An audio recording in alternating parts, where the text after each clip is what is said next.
अस्सलाम वालेकुम। परदेस की जिंदगी बड़ी मसरूफ है, किसी को कोई टाइम नहीं होंदा। हर बंदा अपने कम्मां दे चक्करां च होंदा और छड़ के तुहाडी औलाद जिहड़ी है उहदे कोल टाइम नहीं होंदा। वो भी बेचारे अपने कम्मां दियां टेंशनां च, अपने औलाद दियां टेंशनां च, इन्हां चक्करां च ही रहिंदे ने। माँ बाप दी आके कोई खबर नहीं लैंदे। हो सकदा माँ बाप जिहड़े ने बीमार होवन या हस्पताल दाखिल होवन, उन्हां नूं कोई खबर नहीं होंदी। जवान कहंदा मेरा दोस्त आया हस्पताल दाखिल होया, कहंदा उहदा एक्सीडेंट होया सी, कहंदा एक बरांडा आया उहदे ढेर सारे कमरे बने सी, कहंदा हर कमरे च मरीज मौजूद आया। कहंदा मैं जिसले अपने दोस्त नूं मिलन जांदा उहदे वास्ते खाना वगैरह नाल लैके जांदा सा। कहंदा मैं जिसले उहदे कमरे जाण लगदा बाहर कुर्सी ते एक बुजुर्ग बैठे हुंदे, कहंदा हालत उन्हां दी बहुत ज़्यादा माड़ी सी, लेकिन लगदे इंज सी कोई गोरे ने। कहंदा जिउं उहदे मैं कमरे च वड़दा सा तोड़ तक मैनूं तकदे रहिंदे सी। कहंदा कमरे चों मैं निकल के से बाहर आंदा फिर भी मेरे अल तकदे रहिंदे। कहंदा हत्थ उन्हां दे निक्का जिहा फोन आया ते हत्थ उन्हां दे कंबदे हुंदे ते इंज करके बस वो फोन अल तकदे रहिंदे सी। कहंदा नाल मैनूं तकदे। कहंदा मैं 4-5 वारी लंघिया ना ते मेरा दिल बड़ा कीता कि इन्हां बजुर्गां नाल मैं कोई गलबात करां कि कौन ने, कोई गोरे ने। कहना मैं जाके कमरे चों अपने दोस्त नूं पुछया कि यार इस तरह बजुर्ग रोजाना बाहर बैठे होंदे ने,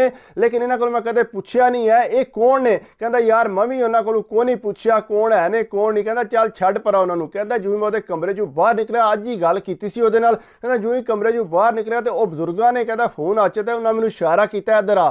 कहंदा मैं जिउं ही कोल गया बेंच ते उन्हां नाल मैं बह गया। कहंदा मैं इंग्लिश गल करन दी कोशिश कीती है। कहंदा उन्हां बड़ी सोहनी पंजाबी बोली है। उन्हें आख्या ए मेरा फोन पकड़ ते मेरे मुड़े नूं फोन मिला। कहंदा हत्थ उन्हां दे कंबण लगे सी। कहंदा मैं बड़ा हैरान होया ते पंजाबी ने। कहंदा मैं आख्या अंकल जी तुसी पाकिस्तानी हो। कहंदा जा मैं पाकिस्तानी हाँ। मैं कितना अरसा हो गया इत्थे। कहंदा 50 साल हो गए ने इत्थे मैनूं आए आ। ते तुहाडे बच्चे सच्चे है ने इत्थे। कहंदा बिल्कुल मेरे बच्चे है ने, मेरे कुड़ियां भी है ने, सारियां दियां औलादां इत्थे मौजूद ने। कहंदा लेकिन अंकल जी मैं तुहानूं देखना पिया लगातार तुहानूं इत्थे कल्लम कल्ले बैठे होंदे हो। वो कहंदा छड्ड यार परां तूं इंज कर मेरे मुड़े नूं फोन मिला। कहंदा उहने फोन मुड़े नूं मैं फोन मिलाया, मिला के जिसे कन्न ना लाया तो उन्हें पता नहीं कि कोई गल की ते फोन बंद हो गया। कहंदा मैनूं ते कोई ना आवाज़ आई कि उन्हें के गल की है। कहंदा फिर कहंदा मेरी कुड़ी नूं फोन मिला। कहंदा इसे कुड़ी नूं फोन मिलाया, उन्हें भी कोई गल ना की। कहंदा मैं कहा अंकल जी के गल आ तुहाडा पता नहीं करन दिंदे। आंदा कोई नहीं पुत्तर हर बंदे नाल यही काम हुंदा है, मैं ते इत्थे कलम कल्ला वां, कोई मेरी औलाद पता नहीं करन आउंदी। कहंदा मैं बड़ा विचों परेशान होया। कहंदा थोड़ी देर उन्हां कोल मैं बैठा, मैं कहा अंकल जी कोई चीज़ शी चाहिए। कहंदा ना ना कोई शै नहीं चाहिए।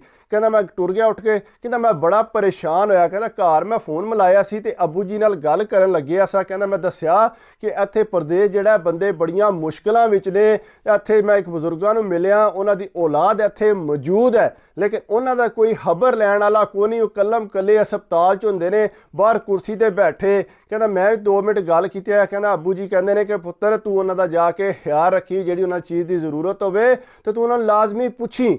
कहंदा मैं आख्या ठीक है अबू जी मैं जरूर। कहंदा मैं खाना शाना अपने दोस्त वास्ते सुबह उठ के नाश्ता बनाया। कहंदा मैं नाल उन्हां बजुर्गां वास्ते भी जिहड़ा ना वो बना लिया थोड़ा कुछ। कहंदा मैं नाल उत्थे जिसे गया अगे वाकई वो बाहर बैठे सी। कहंदा मैं आख्या लो अंकल जी आ नाश्ता करो। कहंदा नहीं मैं नाश्ता नहीं करना। कहंदा मैं कोई चीज़ नहीं खा सकदा। कहंदा मैं आख्या अंकल जी थोड़ा जिहा खा लो, मैं अपने प्यार नाल लैके आया। उन्हें आख्या नहीं मैं नहीं खा सकदा, तू खा लै, मैं इंज दी चीज़ नहीं खा सकदा, मैनूं डॉक्टर ने मना कीती है।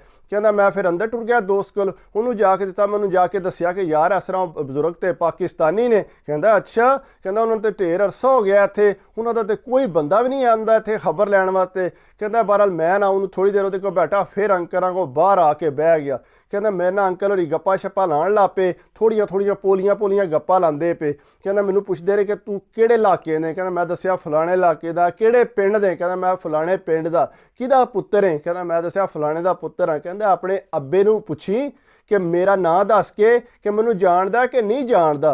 कहंदा मैं जिहड़ा ना मैं बड़ा हैरान होया। कहंदा मैं क्या हुण ही तुहाडी जिहड़ा अब्बा जी नाल गल करा देना जे तुसीं उन्हां नूं जाणदे हो। कहंदा ना ना तू घर जाके ना अपने अब्बा जी कोल पुछी ते फिर जिहड़ा ना मेरा नां दसी उन्हां नूं। कहंदा ठीक है मैं अंकल जी जरूर उन्हां कोल पुछांगा। कहंदा मेरे अंदर हफकी काली हो गई कि मेरे अब्बू जी इन्हां नूं जाणदे ने। कहंदा पर मैं थोड़ी देर बैठा, उठ के जिहड़ा ना मैं घर टुर गया। कहंदा घर जाके जिसे मैं फोन मिलाया तो अब्बा जी नूं मैं आख्या कि इस तरह फलाणे नां दा बंदा है, वो कहंदा कि तू मेरा नां दसी ते तेरे अब्बू जिहड़े ने मैनूं पछाण जाणगे। कहंदा अब्बू अग्गू गुस्सा करन लग पे कि तू उस टाइम मेरी उहदे नाल गल क्यों नहीं कराई। उन्हें आख्या क्यों की होया। उन्हें आख्या कंजरा जिहा ये जिहड़े बजुर्ग ने मेरे दोस्त ने, तेरा रिश्ता भी मैं इन्हां दे घरों कीतिया सी, लेकिन इहदी जिहड़ी बीवी है वो नहीं सी मनदी पई ते इस वास्ते तेरा रिश्ता इन्हां नूं मैं नहीं दे सकिया। मेरा बड़ा गूढ़ा यार है ते बड़े अरसे तो मेरा इहदा राबता को नहीं होया। मैं बड़ी कोशिश की है लेकिन इन्हें भी नहीं राबता किया, लेकिन मैनू राबता इहदा लभा भी कोई नहीं। तू फटोफट वापस जा ते जाके मेरी उहदे नाल गल करा। कहना मैं क्या ठीक है अब्बा जी। कहना मैं फटोफट उस टाइम फिर वापस आया। कहना वापस आके मैं अंकल के कमरे ही टुर गया। कहना मैं जाके आख्या अंकल जी अब्बू जी तुहाडे नाल गल करना चाहते ने। कहना नहीं मैं नहीं गल करनी उहदे नाल, मैं नहीं गल करनी, मैं नाराज़ हाँ उहदे नाल। कहना मैं क्या अंकल जी 2 मिनट गल कर लो। कहना इसे मैं कॉल मिलाई वीडियो कॉल ते जिसे अब्बा जी के सामने आया तो कहना अंकल होरी बड़ियां ढावां मार के रोन ला पे। कहना अगू अब्बू जी भी जिहड़े ने वो भी रोन ला पे। कहना मैं बड़ा दुखी हो गया। कहना मैं किहा बजुर्ग तो मैं तो रोज़ तकदा सा ते इतने क्लोज तल्लुकात ने। कहना ढेर देर गल्लां शल्लां आपे च करते रहे। कहना बाद से पूरी गलबात हो गई ना। कहना अब्बा जी कहते हैं कि पुत्तर तू इंज कर इन्हां बजुर्गों का बहुत ज़्यादा तू ख्याल रखना है। मेरा जिगरी यार आया, बड़ा प्यार करदा ते साडी बड़ी मदद कीती सू, बड़े पैसे टोरदा तां जाके असी इस मुकाम ते पहुंचे हाँ। तू इस बंदे नूं भुलना नहीं है। कहता मैं क्या ठीक है नहीं मैं भुलदा अब्बू जी, तुसीं टेंशन ना लो, मैं बहुत ज़्यादा इन्हां दा ख्याल रखांगा। कहता लेकिन मैं आख्या कि इन्हां दी तबीयत ठीक नहीं है। कहता नहीं लेकिन तू जिहड़ा ख्याल इन्हां दा रखना। कहता मैं ठीक है अब्बू जी जिस तरह तुहाडा हुक्म है। कहता मैं अगों जिहड़ा मेरा दोस्त है डिस्चार्ज होके घर टुर गया सी। कहता फिर मैं इन्हां अंकलां कोल आउणा शुरू करता। कहता डॉक्टर कदे आउंदे सी कदे नहीं सी आउंदे इन्हां दा आके चैकअप करन। कहता लेकिन काफ़ी अरसा हो गया सी उत्थे हस्पताल ही दाखल है। कहता मैं जिसे अब्बू ने दस्सिया मैं क्या अब्बू जी इत्थे दे हालात बड़े माड़े ने, इत्थे दे ना डॉक्टर आउंदे ने ना चैकअप कोई वालतरा करते हैं। तो लेकिन यह है कि मैं हुण कोई कर सकना, हस्पताल ही ने मैं अगू काम ते भी जाना। कहता अब्बू जी कहते पुत्तर तू इंज कर मेरी एक बारी उहदे नाल गल करा। कहता मैं ठीक है अब्बू जी मैं करा देना। कहता फिर जाके अब्बू जी ने जिसे गल कराई, अब्बू जी ने आख्या कि गल सुन मेरा मुड़ा लगा तेरी टिकट करान, तू चुप करके पाकिस्तान आ जा, अगू मैं जाना तो मेरे काम। कहता नहीं नहीं मैं अपने बच्चों नूं छड्ड के नहीं आवना। कहता नहीं तू आ, फिर मेरा वादा रहा कि तू अपने बच्चों को वापस जरूर जाएगा, लेकिन एक बारी जड़ा तू पाकिस्तान आ मेरे कहण ते। कहता अगू कोना बोलिया हो। कहता मैं क्या अंकल जी मैं हुण तुहाडी टिकट कराण लिया, अब्बू जी का हुक्म आ गया इस वास्ते हुण तुसां पाकिस्तान जाना ही जाना है। कहता मैं ये आखना पिया तो अब्बा जी की फिर कॉल आ गई। अब्बा जी कहते पुत्तर हाली अंकल नूं लैके ने आमना ही नाल, कलिया नहीं उन्होंने टोरना। कहता मैं क्या ठीक है अब्बू जी जिस तरह। कहता मैं उत्थे एजेंसी फोन किया, मैं क्या इस तरह जड़ा मैनूं 2 टिकटां चाहिए ने तो मैं इन्हों लैके जाना। कहता मैं अंकलां दे नाल टिकट कराई नाल अपनी कराई। कहता और छड़ के बिजनस क्लास में उन्होंने टिकट कराई। कहता अब्बू जी ने पुत्तर इन्हों जरा सारे भी तकलीफ हुई ना तो यह समझी कि तेरे अब्बू नूं तकलीफ हुई है। कहता मैं क्या अब्बू जी नहीं होने तकलीफ। कहता बहरहाल मैं लैके पाकिस्तान टुर गया। कहता अगू व्हील चेयर ते सी उतों लैके गए, अगू अब्बू जी आए सी। कहता अब्बू जी ने कुट के कलावा मारिया, प्यार देन ला पे उन्होंने। कहता मैं बड़ा परेशान, मैं किस तरह इन्हां दी मुलाकात होनी सी इत्थे। कहता बहरहाल असी हस्पताल लैके गए, हस्पताल जाके उत्थे जनाब इन्हां दा चैकअप वगैरह कराया, उन्हें दाखिल कर लिया।